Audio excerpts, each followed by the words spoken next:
Praise lord. దేవుని పరిశుద్ధమైన నామమునకు మహిమ కలుగునుగాక.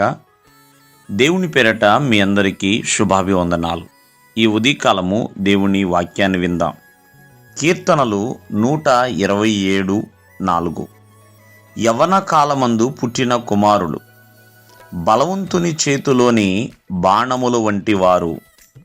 ప్రియమైన వర్లారా, మరి తల్లిదండ్రులు యవ్వన కాలంలో ఉన్నప్పుడు వారికి పిల్లలు పుడితే ఆ పిల్లలు బలవంతుని చేతిలో బాణము ఎంత స్ట్రాంగ్గా ఉంటుందో ఆ పిల్లలు కూడా అటువంటి స్ట్రాంగ్గా ఉంటారండి.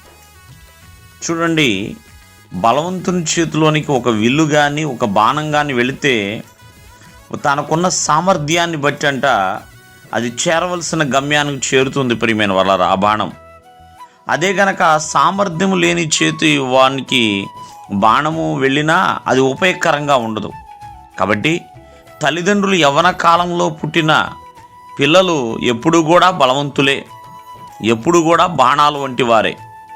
ఇక్కడ మనం జాగ్రత్తగా ఆత్మీయ జీవితానికి ఈ వాక్యాన్ని మనం ఎలా అనువదించుకోవాలంటే, నజరేయుడైన యేసుక్రీస్తు వారు యవ్వన కాలంలో ఉన్నప్పుడే తన రక్తాన్ని చిందించాడు, తన ప్రాణాన్ని ఆయన సమర్పించాడు. సమస్త మానవాళి కొరకు ఆయన క్రయధనముగా మారి ఉన్నాడు యవ్వన కాలంలో ఉన్నప్పుడే. కాబట్టి మానవ జీవితంలో 4 రకాల దశలు ఉన్నాయి: బాల్యమని, యవ్వనమని, నడిప్రాయమని, అలాగే వయసు పైబడిన స్థితి అని.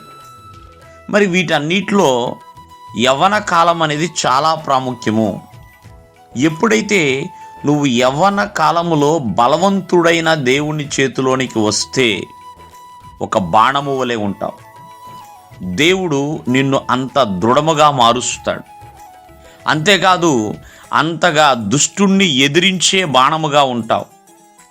దుష్టుణ్ణి పారద్రోలే బాణముగా దేవుడు నిన్ను మారుస్తాడు. ప్రియమైన వాళ్ళారా, చూడండి, అపవాదిని గద్దించగలుగుతావు, అంతేకాకుండా దుష్టుణ్ణి ఎదిరించగలుగుతావు.